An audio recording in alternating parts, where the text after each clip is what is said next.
Hello, नमस्कार, आदाब, सत श्री अकाल और अस्सलाम वालेकुम। मैं हूं मोहम्मद अहमद काज़मी, लेकर आया हूं आपका पसंदीदा कार्यक्रम नज़र दुनिया पर। आज एक बड़ी खबर भारत की अफ़गानिस्तान पॉलिसी में बड़ी तब्दीली के बारे में है। अब तक तालिबान से दूरी बनाए रखने वाली भारत सरकार ने अपनी पॉलिसी में तब्दीली करते हुए पहली बार अफ़गान तालिबान के लीडर्स के साथ सीधा रब्ता किया है। नई दिल्ली में जानकार सोर्सेज ने बताया है कि भारत ने तालिबान के लीडर्स और वार्ताकार यानी इंटरलोक्यूटर टीम के एक मेंबर मुल्ला अब्दुल गनी बरादर से रब्ता किया है। इससे पहले भारत तालिबान के साथ सीधी बातचीत के लिए तैयार नहीं था और इस ग्रुप को दोबारा ताकतवर होने पर अब से पहले काफ़ी चिंता भी जताई थी। ये खबर आज हिंदुस्तान टाइम्स के रिपोर्टर रज़ाउल एच लश्कर ने लिखी है। इस खबर को अफ़गानिस्तान के मीडिया ने भी काफ़ी अहमियत से अपनी वेबसाइटों पर जगह दी है। आखिर तक ज़रूर देखें। खबर में आगे बढ़ने से पहले आपसे गुजारिश है कि अगर आपने अभी तक media star world YouTube channel subscribe नहीं किया है तो सब्सक्राइब कर लें और घंटी दबाना ना भूलें ताकि आपको हमारी हर एक वीडियो की खबर सही वक्त पर मिल सके। और अगर आपको हमारी खबर सच्ची और अच्छी लगे तो अपने व्हाट्सएप ग्रुप, फेसबुक, इंस्टाग्राम और ट्विटर अकाउंट पर ज़रूर शेयर करें ताकि मीडिया स्टार वर्ल्ड की खबरें दुनिया भर तक पहुँच सकें। आज की बड़ी खबर है कि भारत ने पहली बार अफ़गानिस्तान के तालिबान लीडर मुल्ला बरादर समेत दूसरे लीडर्स और ग्रुप्स के साथ राब्ते का चैनल खोला है। ये नई दिल्ली के उस नज़रिए में बड़ी तब्दीली है जिसके तहत भारत ने अफ़गान तालिबान के साथ बात नहीं करने का फ़ैसला किया हुआ था। ये तब्दीली ऐसे वक्त में आई है जब अमेरिका समेत कई बड़े मुल्क इस बात में दिलचस्पी दिखा रहे हैं कि अफ़गानिस्तान की आने वाली सरकार में तालिबान का भी अहम रोल हो। हिंदुस्तान टाइम्स की रिपोर्ट के मुताबिक अफ़गान तालिबान के डिप्टी फाउंडर और उनकी तरफ से बातचीत करने वाली टीम के मेंबर मुल्ला बरादर ने बताया है कि दोनों फरीक़ों के बीच मैसेजेस आए गए हैं। अभी तक दोनों के बीच मीटिंग के बारे में कुछ कंफर्म नहीं हो सका है। कुछ लोगों का कहना है कि दोनों फरीक़ों में आपसी भरोसे की कमी के बावजूद भारत की तालिबान के दूसरे ग्रुप से भी बात हुई है। इस रिपोर्ट में कहा गया है कि अफ़गानिस्तान से अमरीकी फ़ौजियों की तेज़ी से वापसी के साथ ही भारत ने पहली बार अफ़गान तालिबान ग्रुप्स और मुल्ला बरादर समेत उनके लीडर्स के साथ राब्ते के चैनल खोले हैं। अखबार ने इस तब्दीली को नज़दीक से जानने वाले सोर्सेज के हवाले से ये खबर बताई है। अखबार ने कहा है कि तालिबान से राब्ते का काम बड़े पैमाने पर भारतीय सिक्योरिटी अफसरान के ज़रिए किया जा रहा है और ये तालिबान के उन ग्रुप्स और लीडर्स तक महदूद है जिन्हें नेशनलिस्ट समझा जाता है और जिन्हें पाकिस्तान और ईरान के असर से बाहर माना जाता है। ये बात सोर्स ने अपना नाम ना बताने की शर्त पर बताई है। इन लोगों का कहना है कि तालिबान से राब्ते की कार्रवाई कुछ महीनों से चल रही है, हालांकि ये अभी भी हालात को समझने की हद तक महदूद है।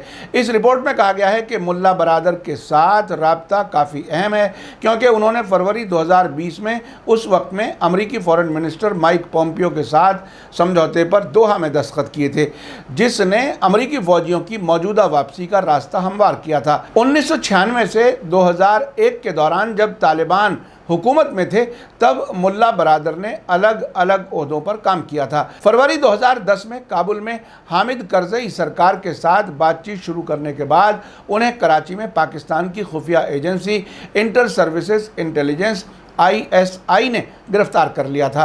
बरादर को 2018 में पाकिस्तान ने आज़ाद किया और वो दोहा में तालिबान ऑफिस के सरबराह बन गए। आपको बता दूं कि अमेरिका के कहने पर तालिबान का दोहा में ऑफिस खोला गया था ताकि तालिबान की मुलाकातें बाहरी मुल्कों के नुमाइंदों से हो सकें। अमेरिका और तालिबान के बीच पिछले तकरीबन 2 वर्षों में दोहा में ही बातचीत अंजाम पाई है। अफ़गानिस्तान के रिकन्स्ट्रक्शन और तरक्याती कामों में भारत सबसे बड़ा मददगार रहा है जिसने $3 अरब देने का वादा किया था, लेकिन तालिबान के साथ राब्ता कायम करने में रूस, चीन और ईरान जैसे दूसरे इलाकाई मुल्कों से पीछे रह गया था, जिसकी असल वजह पाकिस्तान की फ़ौज के साथ तालिबान के लंबी मुद्दत से ताल्लुकात हैं। हालांकि पिछले कुछ वर्षों में तालिबान के बारे में ये समझा जाने लगा है कि तालिबान का झुकाव सिर्फ एक तरफ नहीं है और तालिबान के कुछ ग्रुप्स पूरी तरह से पाकिस्तानी जनरलों के असर में नहीं हो सकते हैं। हिंदुस्तान टाइम्स की रिपोर्ट में आगे कहा गया है कि ताजिकों और दूसरे एथनिक ग्रुप्स के ज़रिए बनाए गए यूनाइटेड फ्रंट का जिक्र करते हुए एक दूसरे जानकार शख्स ने बताया है कि हमने तालिबान से रब्ता नहीं करने और अपनी सभी कोशिशों को नॉर्दर्न अलायंस के साथ आगे बढ़ाने के पहले ऑप्शन पर काम करने की कोशिश की थी। 1990 की दहाई के आखिर में फॉर्मर तालिबान सरकार के खिलाफ बनाए गए इस यूनाइटेड फ्रंट को भारत, रूस और ईरान ने सपोर्ट किया था। हिंदुस्तान टाइम्स के रिपोर्टर को एक दूसरे शख्स ने बताया है कि लेकिन तब से एक बड़ा बदलाव आया है और कुछ ऐसे भी हैं जो सोचते हैं कि तालिबान के कुछ लीडर्स के साथ बात करना बेहतर हो सकता है। लेकिन इन सोर्सेज ने ये साफ कर दिया है कि भारत ने हक्कानी नेटवर्क या क्वेटा शूरा के मेंबर्स से कोई राब्ता नहीं किया है, जिन्हें पाकिस्तानी फ़ौज के नुमाइंदे के तौर पर देखा जाता है। रिपोर्ट में कहा गया है कि भारत की फॉरेन मिनिस्ट्री की तरफ से इस सिलसिले में कोई बाकायदा रिएक्शन नहीं दिया गया है, लेकिन फिर भी नई दिल्ली की सोर्सेज ने यह भी साफ कर दिया है कि तालिबान लीडर्स के साथ राब्ता अलग अलग अफ़गान लीडर्स के साथ बराबरी के साथ आगे बढ़ रहा है, जिनमें प्रेसिडेंट अशरफ गनी की सरकार और फॉर्मर प्रेसिडेंट हामिद करज़ई और नेशनल रिकन्सिलिएशन हाई काउंसिल के सरबराह अब्दुल्ला जैसे बड़े लीडर भी शामिल हैं। सोर्सेज में से एक ने हिंदुस्तान टाइम्स से कहा कि पाकिस्तान, अफ़गानिस्तान और ईरान के बारे में भारत की फॉरेन मिनिस्ट्री में point person joint secretary JP Singh के ज़रिए पिछले महीने काबुल का दौरा अफ़गान लीडर्स के साथ जारी बातचीत का हिस्सा था। जानकार शख्स ने बताया है कि सिंह ने अलग अलग ग्रुप्स के साथ मुलाकातें की और ज़मीन पर हालात का जायज़ा लिया और सीधे तौर पर हालात को जानने की कोशिश की। हालांकि जानकार लोगों ने ये भी बताया है कि भारत ने अफ़गानिस्तान में डेमोक्रेटिक सिस्टम में बदले हालात को बाकी रखने और तालिबान की इस्लामी हुकूमत में औरतों और माइनॉरिटीज़ के हुकूक समेत कई मामलात पर इख्तलाफ जताया है। एक सोर्स ने बताया है कि हालांकि ऐसा लगता है कि कुछ तालिबान लीडर्स ने ये महसूस कर लिया है कि अफ़गानिस्तान में भारत के रोल को बाकी रखने की ज़रूरत होगी, क्योंकि इससे वो ये जाहिर कर सकेंगे कि वो वेस्टर्न मुल्कों के साथ भी काम कर सकते हैं। इस रिपोर्ट में याद दिलाया गया है कि यूनाइटेड नेशन सिक्योरिटी काउंसिल की एक निगरानी समिति की ताज़ा रिपोर्ट में बताया गया है कि तालिबान ने अल-कायदा या हक्कानी नेटवर्क जैसे गैर मुल्की ग्रुप्स के साथ अपने ताल्लुकात ख़त्म नहीं किए हैं और ये नई दिल्ली में फ़िक्र का मौजू बना हुआ है। हालांकि नई दिल्ली में ये समझा जा रहा है कि पिछले बरस के मुकाबले में अब हालात बेहतर हैं, जब ऐसा महसूस हो रहा है कि ट्रंप के ज़रिए शुरू की गई अफ़गान अमन बातचीत में भारत का बहुत कम रोल है।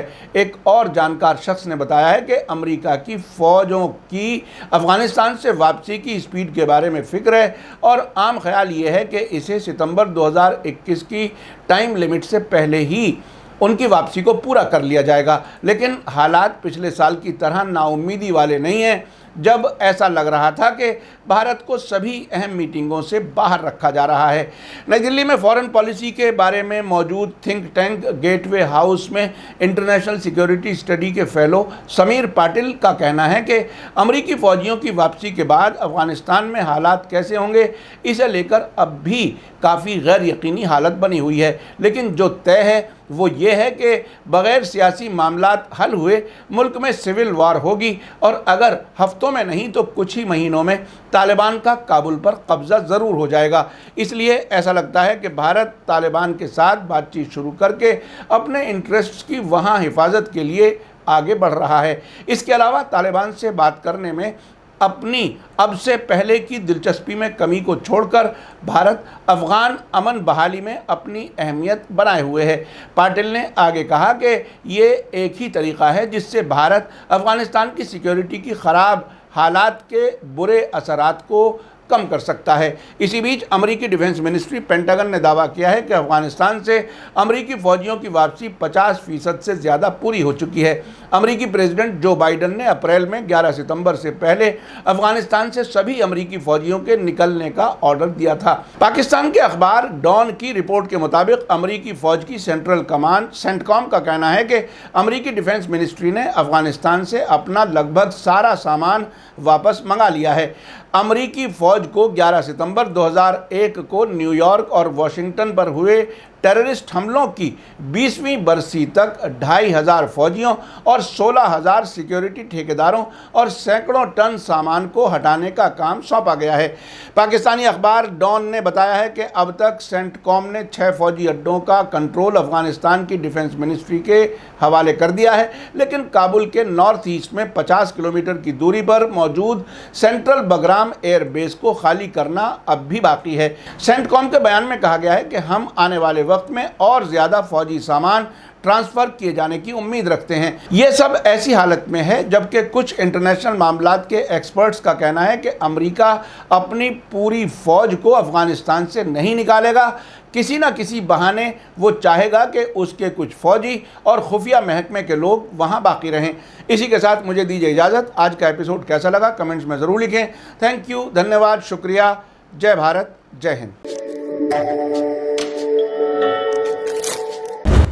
मीडिया स्टार वर्ल्ड के और वीडियो देखने के लिए हमारे चैनल को सब्सक्राइब करें और सीधे नोटिफिकेशन पाने के लिए बेल आइकन दबाएं। और अगर हमारी खबर सच्ची और अच्छी लगे तो अपने व्हाट्सएप, इंस्टाग्राम, फेसबुक और ट्विटर अकाउंट पर ज़रूर शेयर करें।